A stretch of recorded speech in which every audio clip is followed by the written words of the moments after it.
دوستو اگر آپ کو بھی پیر اجمل رضا قادری صاحب کے بیان اچھے لگتے ہیں تو اس چینل کو سبسکرائب کریں اور ویڈیو کو لائک کریں۔ نبی کریم صلی اللہ تعالی علیہ وسلم نے ارشاد فرمایا 3 لوگ ہیں جنہیں دیکھ کے رب مسکراتا ہے۔ یا رسول اللہ صلی اللہ علیہ وسلم وہ کون کون سے؟ تو محبوب فرمانے لگے ایک وہ بندہ ساری مخلوق سوئی ہے، آدھی رات ہے، رات کا پچھلا پہر ہے، اس نے اٹھ کے وضو کر لیا، مصلی پہ کھڑا ہو گیا، خدا کی یاد میں فرمایا اسے دیکھ کے رب مسکراتا ہے جو اس کی شان کے لائق ہے۔ مسکراتا ہے اللہ، یہ تو سونے کا ٹائم تھا، یہ تو گہری نیند آنے کا وقت تھا، رات کا پچھلا پہر، رات پوے تے بے درداں نو نیند پیاری آوے، درد منداں نو یاد سجن دی ستیاں بھی آن جگاوے، اور ساون کی کالی راتوں میں جب بوندا باندی ہوتی ہے وہ راتوں کو اٹھ اٹھ روتے ہیں جب خلقت ساری سوتی ہے، اللہ مسکراتا ہے۔ سننا میرے بھائی، میرے نبی پاک صلی اللہ تعالی علیہ وسلم فرماتے ہیں جب مسلمان نماز کے لیے صفیں بناتے ہیں نا، ترتیب لگ رہی ہوتی ہے، اب اللہ کی بارگاہ میں کھڑے ہوں گے، قیام کریں گے، رکوع کریں گے، سجود کریں گے، فرمایا جب مومن صفیں بناتے ہیں تو رب دیکھ کے مسکراتا ہے، مسکراتا ہے۔ کمال ہو گئے عروج بندگی کا، جب بندے کو دیکھ کے رب مسکرائے، خدا بندے سے خود پوچھے بتا تیری رضا کیا ہے، مسکراتا ہے۔ اور میرے نبی پاک علیہ السلام فرماتے ہیں جب مجاہد جہاد کے لیے صفیں سیدھی کرتے ہیں، آج تو یہ رب کے نام پہ مرنے ہی آ گئے، یہ صفوں میں کھڑے ہوں گے، ترتیب سے لڑیں گے، ترتیب سے گلا کاٹیں گے کافروں کا یا شہادت لیں گے۔ فرمایا جب جہاد کے لوگ صفیں بناتے ہیں تو رب انہیں دیکھ کے مسکراتا ہے۔ کتنے نصیبوں والا وہ بندہ ہے جسے دیکھ کے مسکرا دیا۔ او یار کبھی تیرا بیٹا تیرے سامنے مسکرائے نا چھوٹا تو تیرا دل باغ باغ ہو جاتا ہے۔ تیری ماں بیمار کسی ایک دن صحیح طرح ہنس پڑے تو طبیعت خوش ہو جاتی ہے۔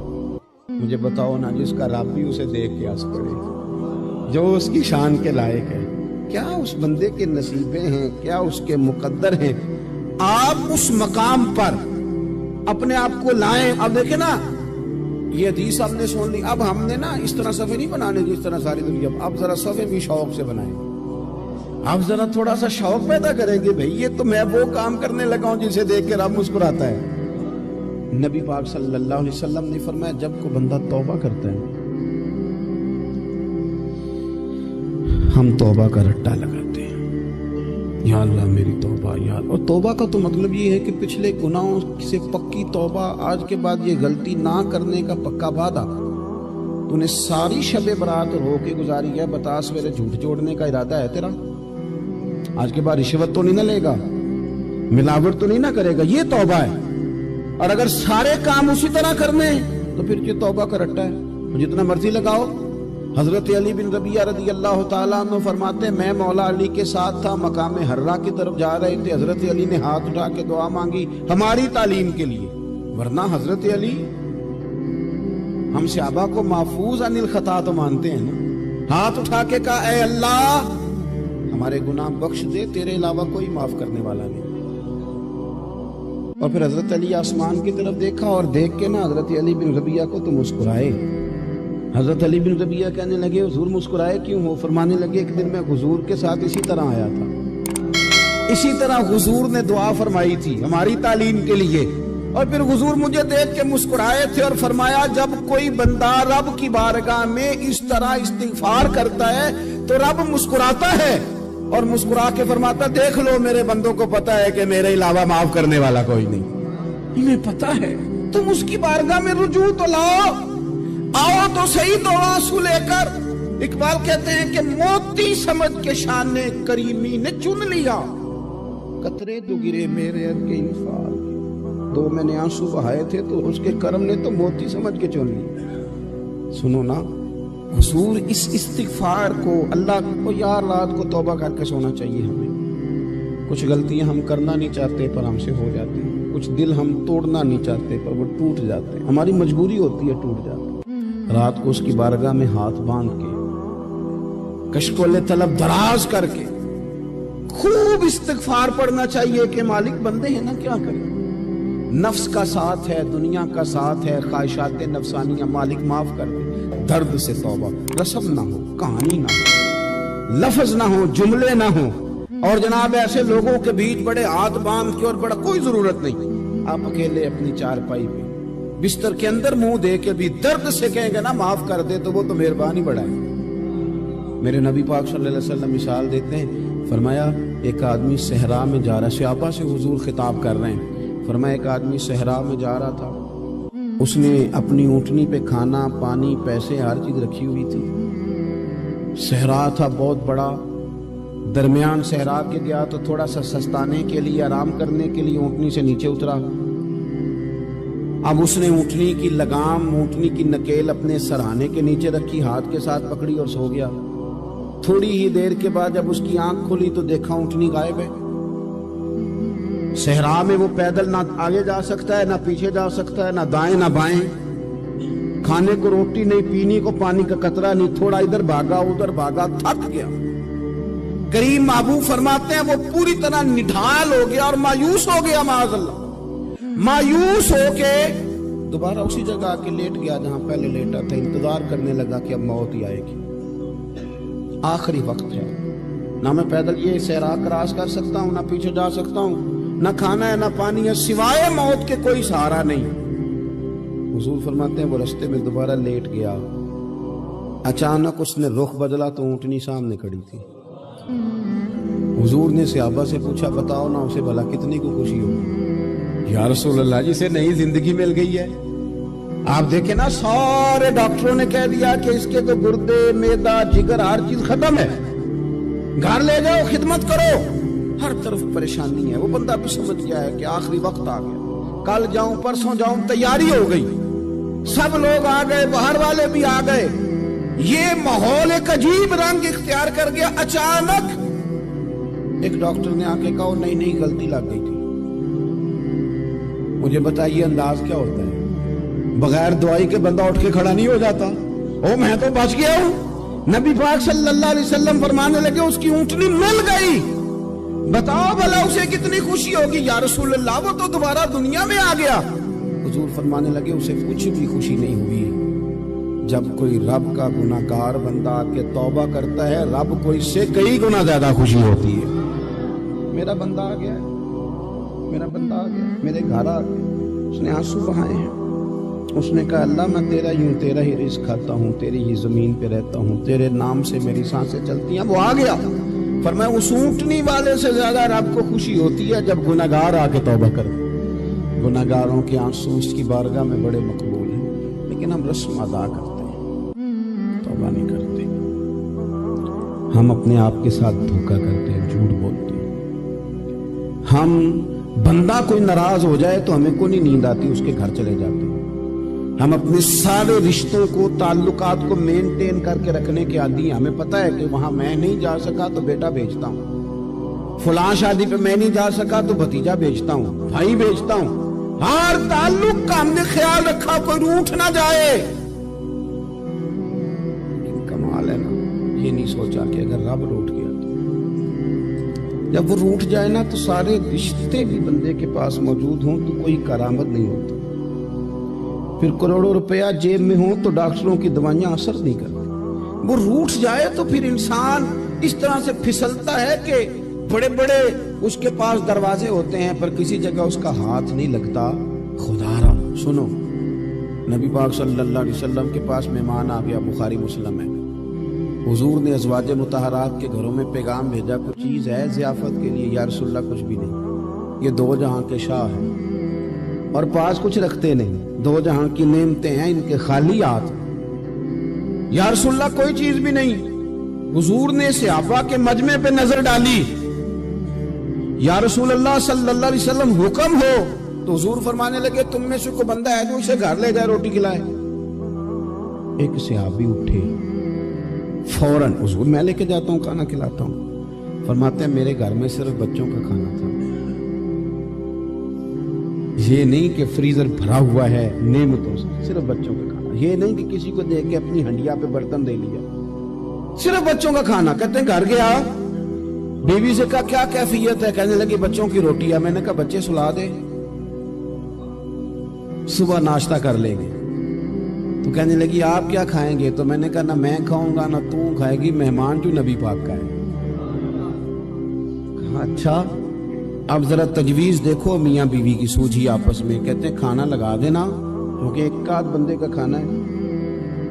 اپنی غربتوں کا ہر جگہ اظہار کرنا، رونا رونا. یہ دیکھو غربت کیسے چھپائی جا رہی ہے.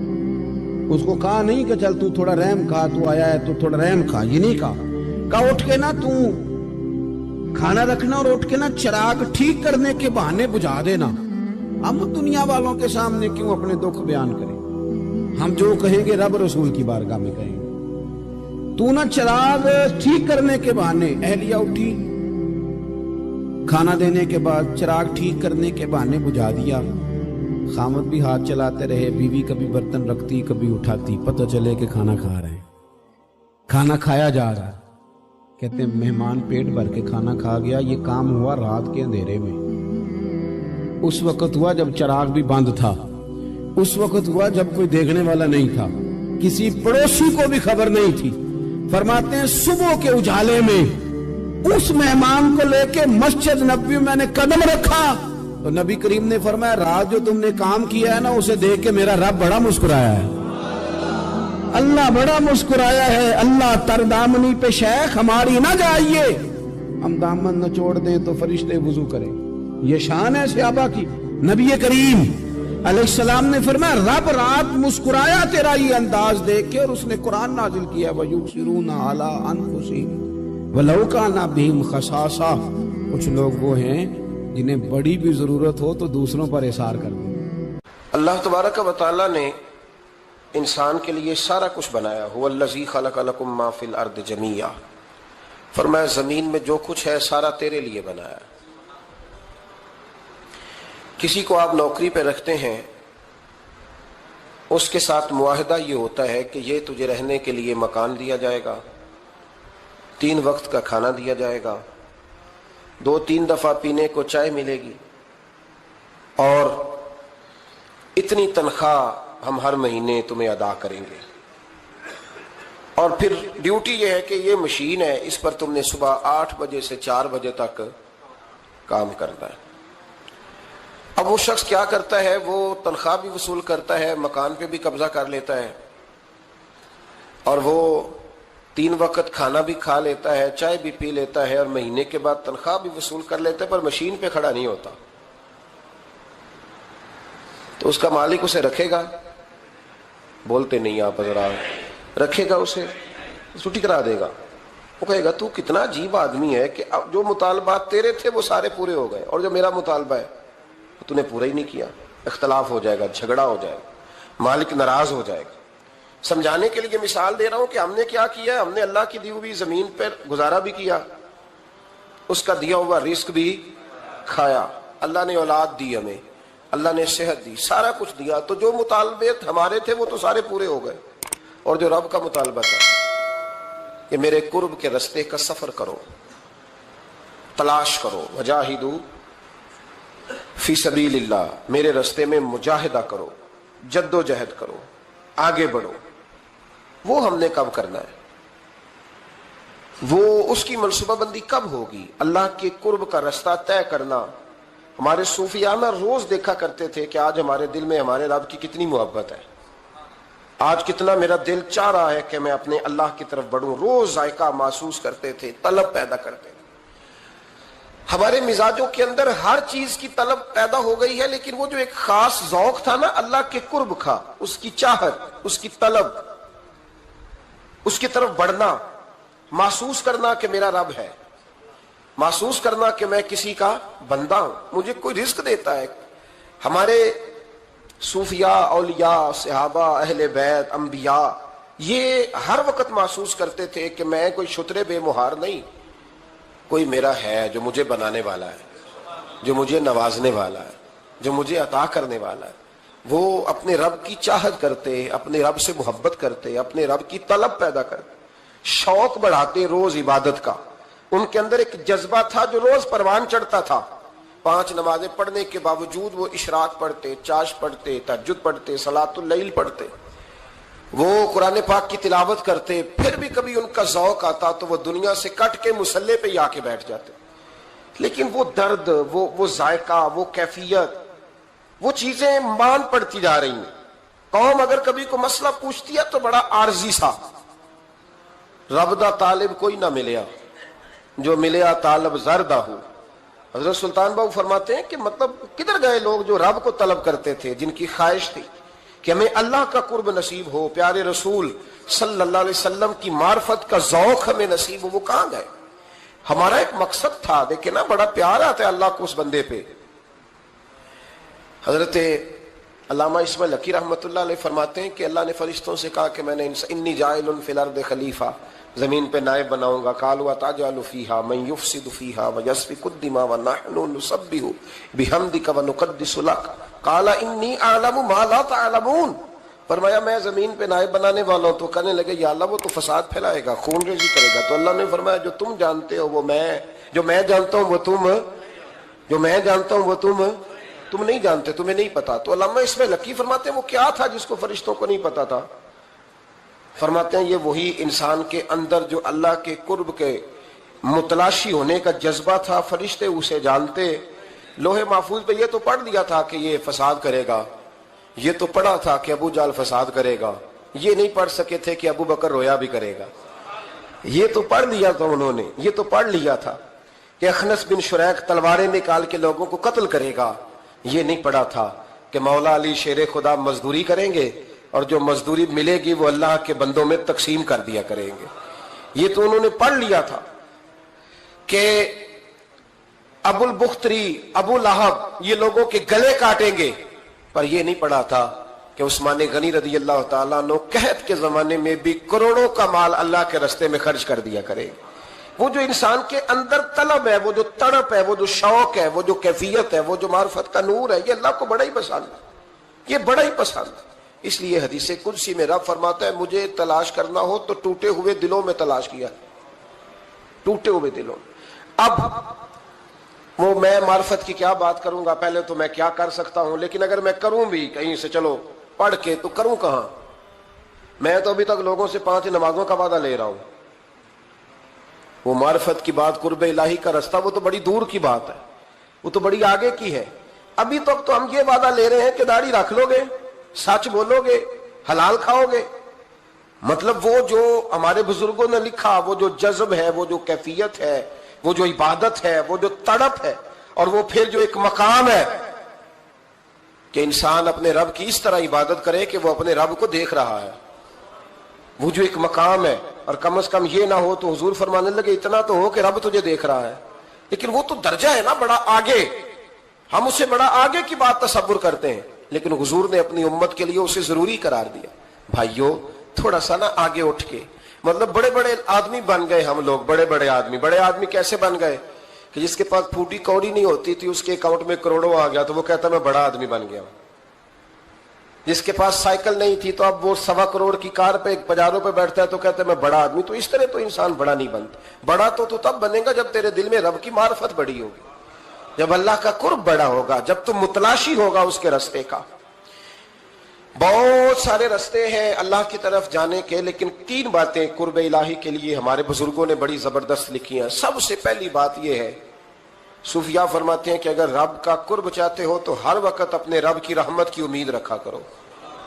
خوش نہیں ہوئے آپ اس بات سے؟ ہر وقت اللہ کی رحمت کی، اور فرماتے ہیں دل سے امید رکھا کرو اور زبان سے اپنے رب کی رحمت کا ذکر کیا کرو۔ ہر وقت کہا کرو کہ میرا اللہ بڑا ہی مہربان ہے، میرا اللہ بڑا ہی کریم۔ ہمارا پتہ کیا حال ہے؟ شکر بھی شکوے کے انداز میں۔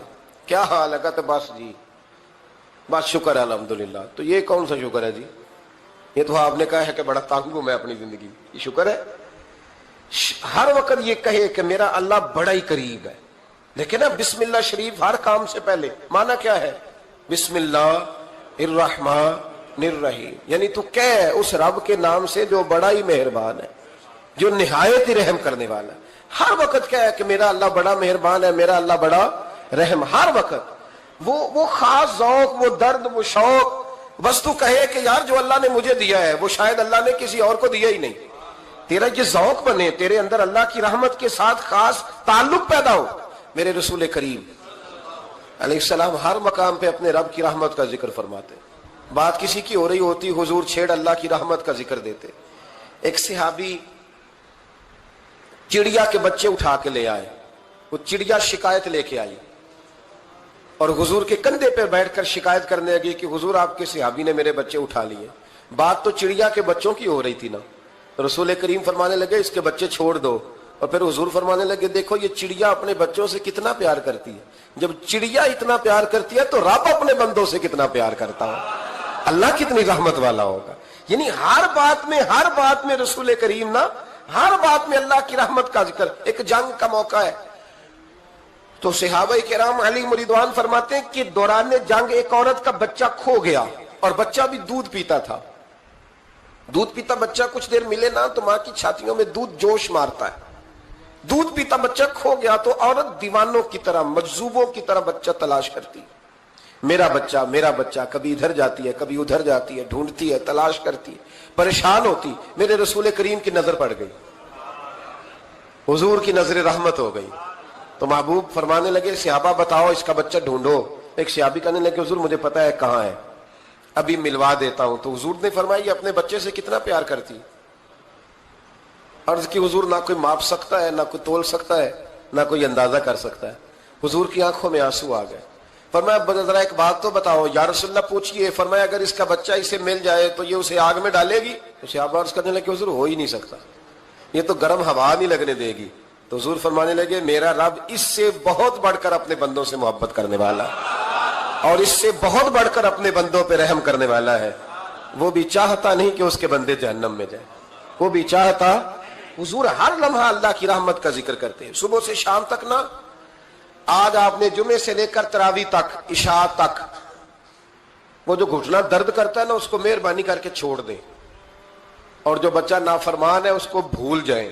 آج سارا دن نا اللہ کی رحمت کا ذکر کریں کہ اللہ بڑا ہی کریم ہے, اس کے فضل کا ذکر کریں. ایک کاروبار ہی نہیں نا چلتا, پیر تو چلتے ہیں نا اللہ کے فضل سے, زبان تو چلتی ہے نا, ہاتھ آنکھیں یہ سارا کچھ چل رہا ہے نا. جو شے نہیں نہ چل رہی اس کو آج چھوڑ دیں مہربانی کریں. جو ساری چل رہی ہیں اس پر تو اللہ کی رحمت کا اظہار کریں, اس پر تو غور فرمائیں. امام غزالی نے بڑی خوبصورت روایت لکھی. حضرت ابو ہریرہ رضی اللہ تعالیٰ عنہ فرماتے ہیں کہ ہم لوگ بیٹھے تھے تو یکا یک ایک دیہاتی عربی آیا, یکا یک اندر داخل ہوا. السلام علیکم کہا. بندہ بڑا سادہ تھا, یہ بھی نہیں پوچھا کہ باتیں کیا ہو رہی تھی, کوئی سوال جواب نہیں. سلام لینے کے فوراً بعد عرض کرتا یا رسول اللہ ایک مسئلہ پوچھنا تھا. کہتے ہم حیران ہو گئے کہ یار پہلے پوچھ تو لے, پہلے کیا بات ہو رہی, آتے ہی اپنی چھیڑ دی ہے. ایک مسئلہ پوچھنا. تو حضور نے فرمایا پوچھو. عرض کرنے لگا حضور یہ بتائیں قیامت والے دن حساب کس نے لینا ہے. تو محبوب مسکرائے, فرمایا بولے آدمی سادی سی بات ہے, حساب اللہ نے لینا ہے. کہتے وہ بات سن کے نا تو چل پڑا, جواب سن کے تو چل پڑا, رکا ہی نہیں. تو حضور نے فرمایا ٹھہر تو جا, پہلے تو آیا ہے, سلام لی ہے, بات بھی کوئی نہیں کرنے دی, دھڑام سے اندر داخل ہوا ہے اور سوال کا جواب لیا اور پھر تو نے تبصرہ ہی نہیں کیا تو نکل گیا ہے. یا رسول اللہ حکم کرے. فرمایا کیا پوچھ رہا تھا. حضور پوچھا ہے کہ حساب کون لے گا. تو حضور فرمانے لگے میں نے بتایا اللہ لے گا. تو بولا کیوں نہیں. کہنے لگا یا رسول اللہ بس اتنا ہی پتا کرنا تھا, اگر اللہ نے حساب لینا تو پھر ہم نے باچی جانا ہے انشاءاللہ, تو پھر باچی جانا ہے. تو حضور فرمانے لگے کس طرح. کہنے لگا یا رسول اللہ جب وہ کریم غالب آئے گا نا, جب اس کا غلبہ آئے گا تو وہ بڑا کریم ہے, اس نے معاف ہی کرنا ہے, اس نے معاف ہی کرنا ہے, اس نے کرم ہی کرنا ہے. عدل کرے تے تھر تھر کمبن, عدل کرے تے پھر تھر تھر کمبن اچیاں شانہ والے, تے فضل کریں تے بخشے جاون میرے جائے منہ کالے. فرمایا اس نے معاف ہی کرنا ہے. حضرت ابو ہریرہ کہتے ہیں کہ حضور نے فرمایا ٹھیک ہے تو جا. وہ چلا گیا تو حضور رونے لگے. فرماتے ہیں ہم نے عرض کی حضور کیا ہوا. تو محبوب فرمانے لگے بندہ بڑا سادہ تھا پر بات بڑی کھری کر گیا ہے, بڑی کھری بات کر گیا ہے. کریم جب غالب ہوتا ہے تو معاف ہی فرماتا ہے. تو بھائی سادے لوگوں کو بھی پتا تھا کہ اللہ کی رحمت کی بات. ہمارے گھروں میں, ہماری گفتگو میں, ہمارا ایک دوسرے سے ملنا, ناراض نہ ہونا, مایوسی کی باتیں کرتے ہیں, مایوسی. میں انتظار میں ہوں, میں انتظار میں ہوں کہ کوئی بندہ مجھے ملے اور آ کے کہے میں بڑا راضی ہوں, بتائے اللہ کا شکر کیسے کرنا ہے. میں انتظار میں ہوں. اتنے سالوں میں مجھے بندہ کوئی نہیں ملا, جو ملا اس نے یہی کہا پریشان بڑا ہوں دعا کر دیں. بڑی اذیت ہے, سب سے زیادہ میں ہی تنگ ہوں. کچھ کرے, کوئی وظیفہ بتائیں, کوئی تعویذ دیں, کوئی ملے نا یار, کوئی ملے, کوئی کہے کہ الحمدللہ تعالی. اور میں نے تعلیم کے لیے صرف اور اظہار نعمت کے لیے, تشکر کے لیے کئی دفعہ آپ کے سامنے یہ کہا ہے کہ الحمدللہ جس طرح کے استاد مجھے ملے شاید کسی کو نہ ملے, اور میں نے اظہار تشکر کے طور پر کہا ہے پھر کس طرح کے شاگرد مجھے ملے ہیں اتنے اچھے فرما بردار شاید کسی کو نہ ملے, اور جس طرح کے سادے اور درویش ماں باپ اللہ نے مجھے عطا فرمایا. اب تو بڑا تیز لوگوں کا زمانہ ہے نا, شاید کہیں میسر آئے. اور میں کہا کرتا ہوں اتنے فرما بردار مرید بھی نہیں ملتے, لوگ تو کہتے ہیں فرما بردار نہیں ملتے. ہمیں الحمدللہ فرما بردار, تابع دار ہر لحاظ سے اچھے ملے. اس کی وجہ یہ ہے کہ جیسے مرشد اللہ نے ہمیں عطا فرمایا ایسا کسی کو اللہ نے عطا, تو شکر کریں اللہ کی نعمتوں, شکر کریں. بس جہاں بیٹھیں گے جملے ٹوٹیں گے, جہاں بیٹھیں گے پریشانی. مجھے کچھ بندے ایسے ملتے ہیں دنیا میں جو صرف اکیلے ہی ٹھیک ہے.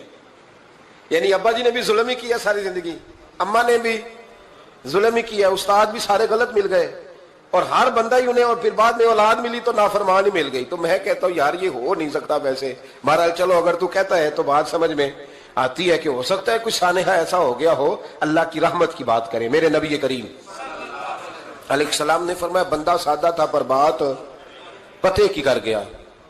یہاں تک لکھا امام صفوری نے کہ قیامت کے دن اللہ ایک بندے کے لیے دوزخ کا حکم دے گا. بندہ جہنم کی طرف جا رہا ہے, فرشتے زنجیریں ڈال کے کھینچ کر لے جا رہے ہیں. بندہ جا رہا ہے دوزخ کی طرف, فرشتے کھینچتے ہیں تو وہ پھر مڑ کے پیچھے دیکھتا ہے. توجہ ہے میری بات پر؟ ادھر دیکھنا ذرا. وہ کئی دفعہ کسی کو کھینچتے ہیں نا تو مڑ مڑ کے پیچھے دیکھتا ہے. چلو آپ کو سمجھاتا ہوں, سمجھ آ جائے گی. وہ جب سکول جانے کو دل نہیں نہ کرتا تھا جی, انتے سلیکشن دینے نا اپنے بچیاں نو, اور بڑا 1.5 گھنٹے کا, بچے ناراض نہ ہو جائیں. جب وہ کبھی جس نلائق کا سکول جانے کو دل اور اس کو کھینچتے تھے تو وہ پلٹ پلٹ کے پیچھے جاتا نہیں. اسی طرح مدرسے میں بھی جب آتے ہیں تو کئی بچے ایسے ہوتے ہیں جو آتے نہیں تو کھینچ کھینچ کے نہیں لے جاتے کئی دفعہ. تو جب کھینچ کے فرشتے جہنم کی طرف لے جا رہے ہیں, کھینچتے ہیں تو پلٹ کے پھر پیچھے دیکھتا ہے, پھر فرشتے کھینچتے ہیں پھر پیچھے دیکھتا ہے, پھر فرشتے, ذرا نظارہ دیکھنا, دوزخ کو لے جا رہے ہیں, پلٹ پلٹ کے اللہ کی طرف دیکھتا ہے. دوزخ کا دروازہ آ گیا, پھر پیچھے دیکھ رہا ہے. رب کریم نے فرمایا اسے واپس بلاؤ. رحمت دا دریا الہی, بلاؤ اسے واپس. واپس آیا, اللہ نے فرمایا بتا تو پلٹ پلٹ کے کیا دیکھتا تھا؟ ویسے اللہ کو نہیں پتا کیا دیکھ رہا ہے, کیا دیکھ رہا تھا. تو رو پڑا, عرض کرنے لگا مالک میرا یقین تھا کہ تو بڑا ہی کریم ہے. اللہ میرا ایمان تھا تو بڑا رحیم ہے. اللہ میرا ذہن تھا تو معاف کرنے والا ہے. جب فرشتے کھینچتے تھے نا تو شیطان مجھے کہتا تھا اب تو جہنم میں جائے گا, پر میرا یقین کہتا تھا نہیں رب نے معاف کر دینا ہے, اللہ نے معافی دے دینی ہے, بخشا جاؤں گا. پھر شیطان کہتا تھا جب فرشتے کھینچتے تھے, میں کہتا تھا نہیں معافی مل جائے گی. یا اللہ دوزخ کا دروازہ آ گیا پر میری امید نہیں ٹوٹی. اللہ دروازہ جہنم کا آ گیا پر میری امید نہیں ٹوٹی.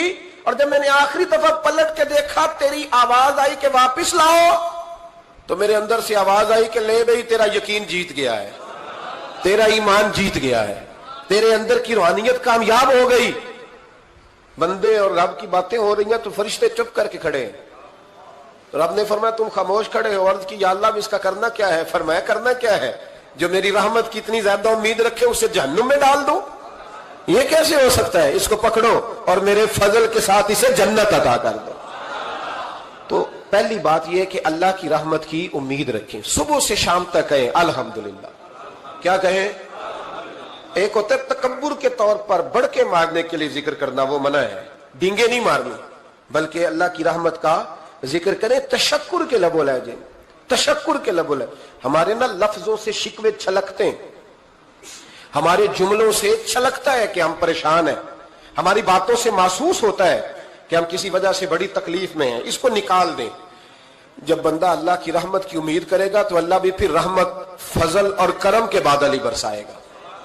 دوسری بات ہمارے بزرگوں نے لکھی ہے اگر اللہ کے قرب کا رستہ طے کرنا ہے تو وہ اس طرح ملے گا کہ اللہ کے ہر فیصلے پہ راضی ہو جاؤ. جہاں اللہ نے مجھے بٹھایا میں راضی ہو جاؤں, جہاں اللہ تبارک و تعالیٰ نے میرے بھائی کو بٹھایا ہے وہاں میرا بھائی راضی ہو. جہاں جہاں اللہ نے ہمیں بٹھایا ہے ہم اس جگہ پہ راضی. معاملہ پتہ کیا ہے؟ ہم اپنی مرضی کا فیصلہ چاہتے ہیں اور مرضی تو اللہ کی چلے گی, مرضی اللہ کی چلے گی. میرے رسول کریم